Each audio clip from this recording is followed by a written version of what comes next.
Joy Okoye walks out of detention with a limp she refuses to acknowledge and anger that keeps her spine straight. The soul air tastes like exhaust and rain. Her wrist throbs where the cuffs bit too deep. She does not look back at the building. Looking back means something, and she will not give them that. A black car idles at the curb. The door opens before she reaches it. She stops. Her hand tightens around the plastic bag holding everything she owned in that cell. A toothbrush. A comb. A photo of her mother she will never let anyone see her cry over. Okoye. Voice is smooth. Controlled. Korean but with an edge that suggests he learned English somewhere expensive. She looks up and sees him for the first time since the wedding. Kang Siwon, her legal husband. Ammon she spoke to twice before signing papers that were supposed to save her life but nearly ended it instead. He stands beside the car in a charcoal suit that probably costs more than her entire education. Tall. Sharp jaw. Eyes that assess her like she is a problem he is solving in real time. He does not smile, she does not either. He says, I can walk. You are limping. I said I can walk. His gaze drops to her ankle, then back to her face. Something flickers there, not pity, interest maybe. He steps aside but does not close the door. Hospital is 14 kilometers from here. You will collapse before you reach the main road. She hates that he is right. She hates that he knows it. She slides into the car because she has no choice, and they both know it. He gets in beside her. The door shuts. The space shrinks instantly. The driver pulls into traffic. Siwon does not speak. He watches her, not from the corner of his eye, directly. Like-ish is a painting he is trying to understand. She turns her head and meets his stare. What? You look different. Prison does that. Meant your eyes. She does not ask what he sees there. She knows. Anger, suspicion. The kind of exhaustion that sleep will not fix. He does not look away. Neither does she. The silence stretches. Her pulse picks up for reasons she refuses to name. He tilts his head slightly. You are afraid I will send you back. You? No. Then what do you want? His mouth curves, not a smile, something sharper. To make sure you survive long enough for me to decide. She should be afraid, she is, but something else stirs beneath it, something that makes her skin prickle. Shell looks out the window and grips the plastic bag tighter. Before you continue watching, make sure to subscribe and hit the notification bell so you do not miss what happens next between Joy and Siwon. Trust me, you will want to see how this unfolds. The hospital smells like disinfectant and something metallic she tries not to think about. Siwon walks beside her, not behind. Not ahead, beside.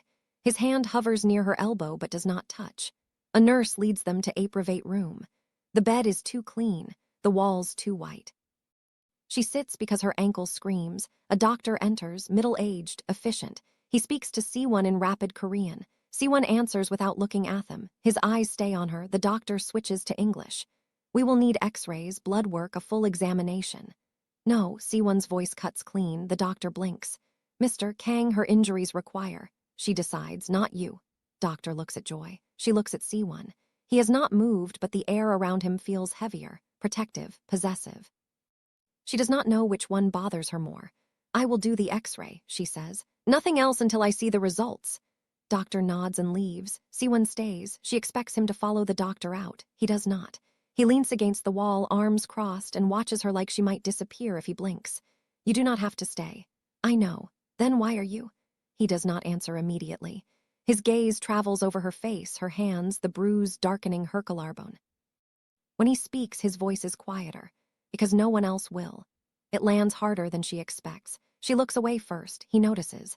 She hates that too. The x-rays come back clean, sprained ankle, bruised ribs, malnutrition, nothing broken. The doctor lists medications and rest. Siwon listens. She does not. She is thinking about what happens when she leaves this room, where she goes, who she trusts.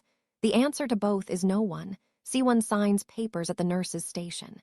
She watches from the doorway. His handwriting is sharp and precise. He does not hesitate. When he finishes, he turns and finds her staring. You are coming home with me. I did not agree to that. You do not have another option. I will find one. He walks toward her, stops close enough that she has to tilt her head back to hold his gaze. His voice drops. You will stay in my home until you are safe. That is not a request. You do not own me. No, but I am responsible for you, legally, financially, and right now practically. I do not need your charity. Good, I am not offering it. Then what are you offering? His eyes darken, the air between them thickens. He does not move closer, but it feels like he does. Security, resources, time to figure out what comes next. What do you get? Peace of mind. Liar. His mouth twitches, almost a smile. You are perceptive. What do you really get? He leans in, just slightly. Enough that she smells his cologne, something clean and expensive. His voice is low enough that only she hears it. Get to make sure you do not disappear before I understand why I care that you might. Her breath catches. She covers it with anger. You do not know me. Yet, he steps back, picks up the bag of medications, walks toward the exit. She follows because what else is she going to do?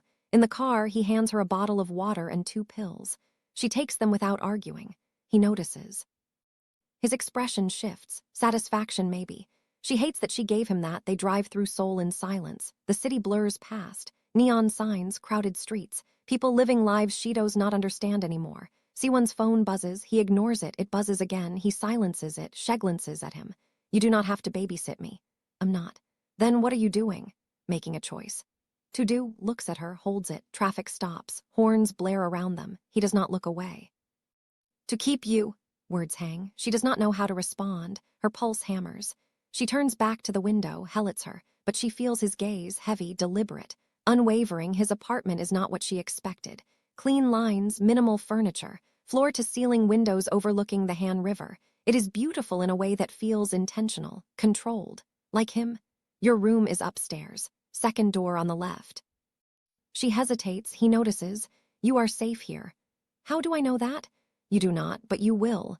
She climbs the stairs, her ankle protests. She ignores it. The room is large, a bed with crisp white sheets, a desk, a window. She sets the plastic bag on the bed and sits. The mattress is soft, too soft. She has not slept on anything this comfortable in months.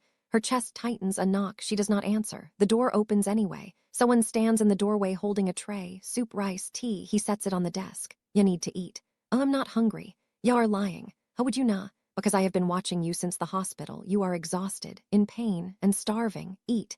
You do not get to order me around. Then do it because you want to survive. Not because I told you to. Ha leaves. She stares at the tray. Her stomach growls.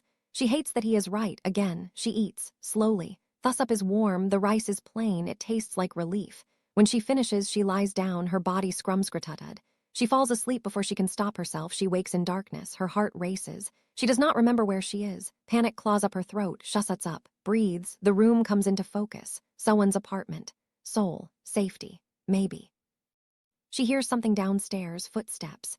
She gets up, moves to the door, opens it quietly. The hallway ustum. She descends the stairs. The living room is lit by the glow of a laptop. Someone sits on the couch. Stuldrasud. He does not look up. Ya should be asleep. So should you. Hug glances at her. His tie is loose. His hair slightly disheveled. He looks human, less controlled. It unsettles Humma than his composure did. Have work.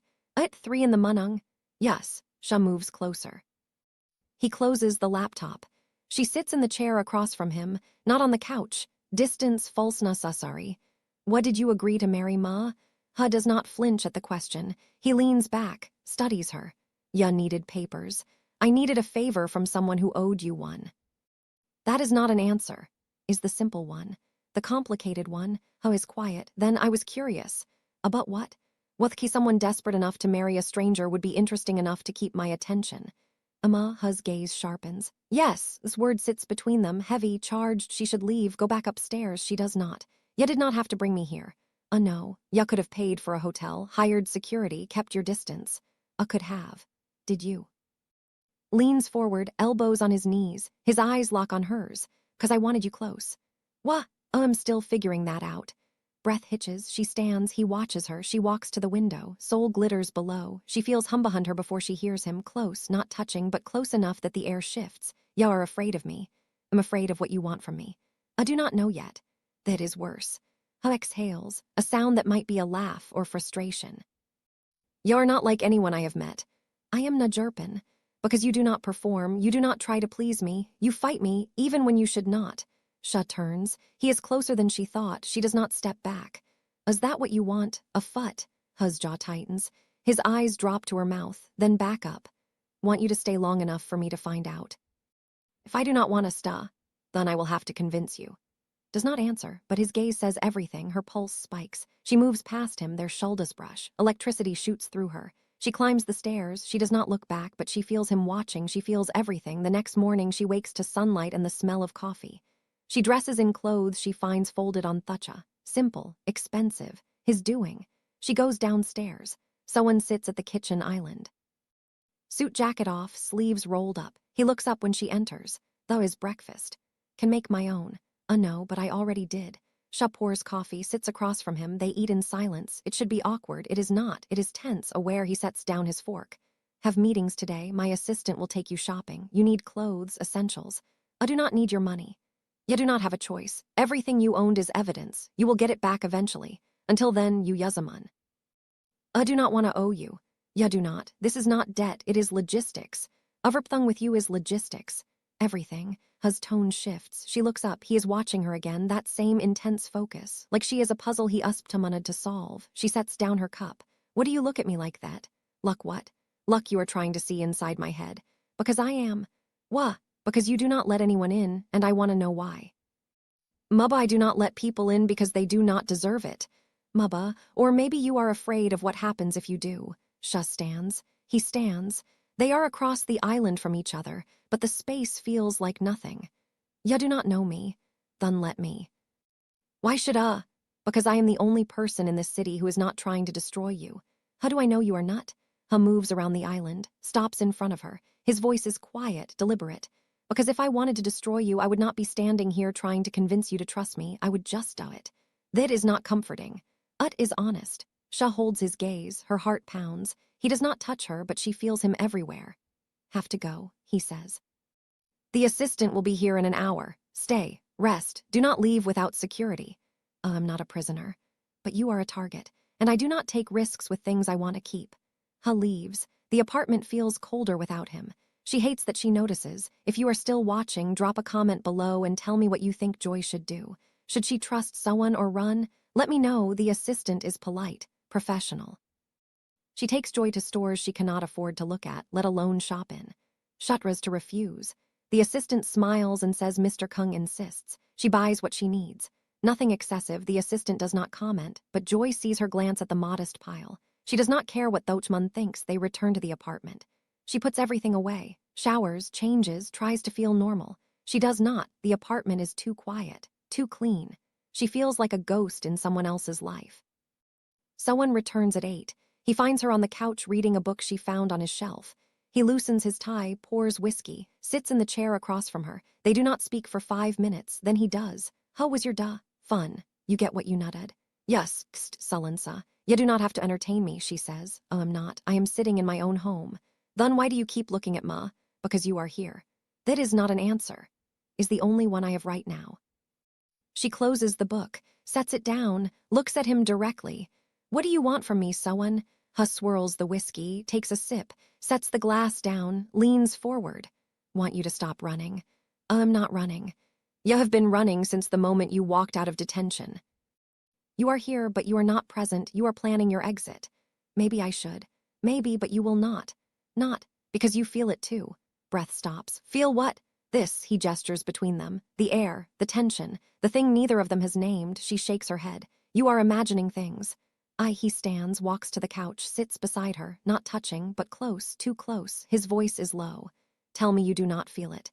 Tell me you do not notice when I walk into a room. Tell me your pulse does not spike when I look at you. Tell me and I will stop. She should tell him, she should lie. She opens her mouth. Nothing comes out. He leans closer. His eyes searchers. That is what I thought.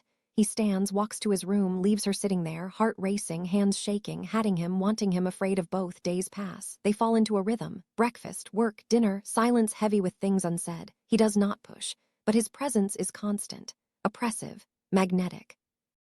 Tries to keep distance.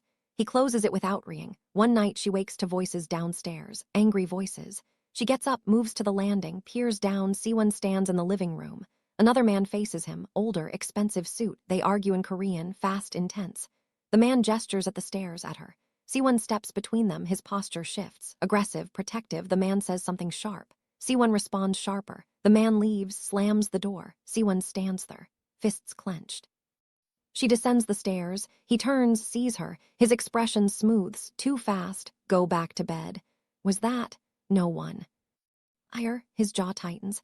Someone who thinks he has a say in my life. What did he want? To remind me that marrying you was a mistake. Words sting. She hides it.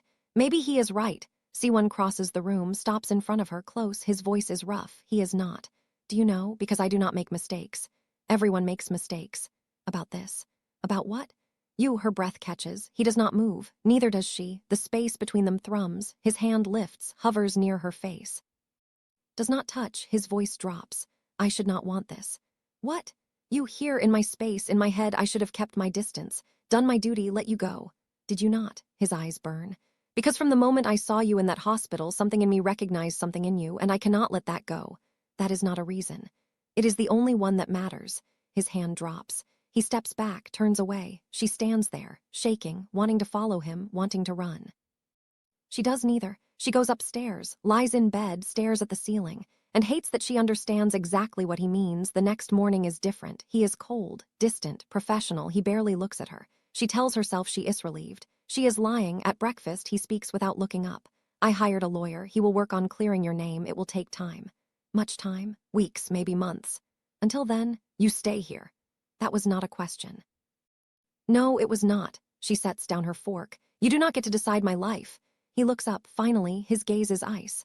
I am deciding your safety. If you want to argue about autonomy, do it after you are not a target.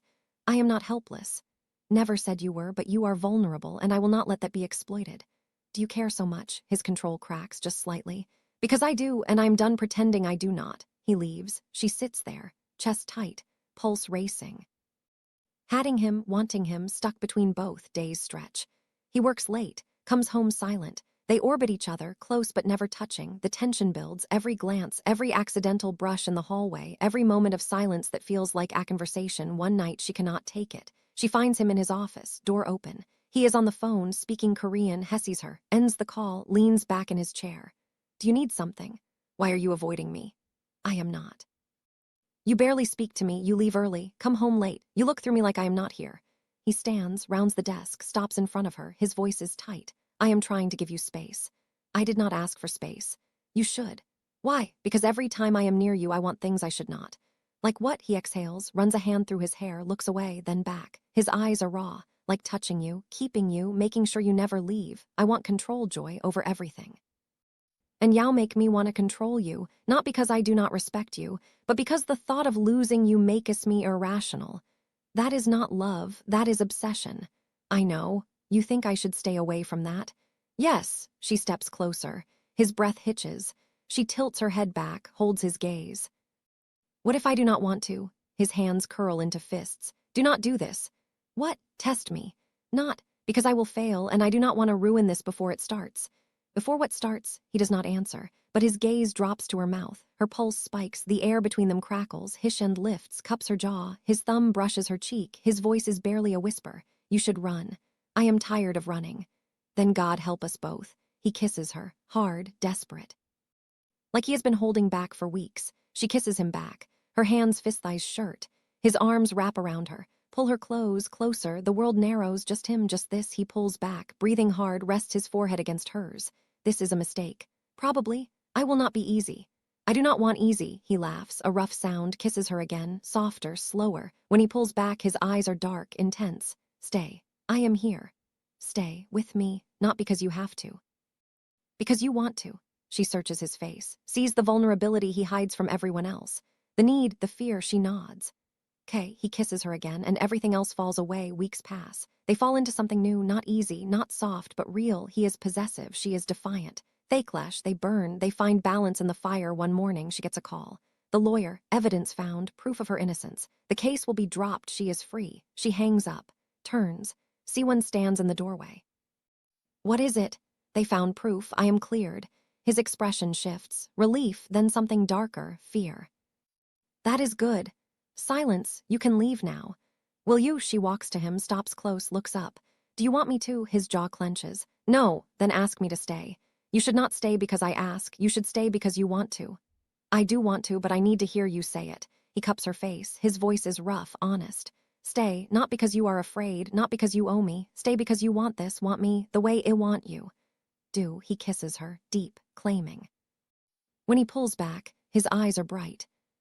Then we do this, together, no more running. More running. They'll appear in public together, an Afro-Korean couple. Confident, unbothered, rumors swirl, they ignore them. He holds her hand. She leans into him. They are not soft, not gentle, but they are real in private. The trust is fragile, the desire is fierce. They argue, they burn, they rebuild. Love does not soften them, it binds them, tight, intense, unbreakable. One night, lying in his bed, his arm around her, she speaks into the dark. Are you happy? Ha tightens his hold, kisses her temple. I'm too many things to be just happy, but with you, I am whole. Sha closes her eyes, breathes him in, and knows that whatever they are, it is enough. If you made it this far, thank you for watching. Make sure to like this video, subscribe to the channel, and drop a comment telling me what you thought of Joy and Sewon's story. Your support means everything. See you in the next one.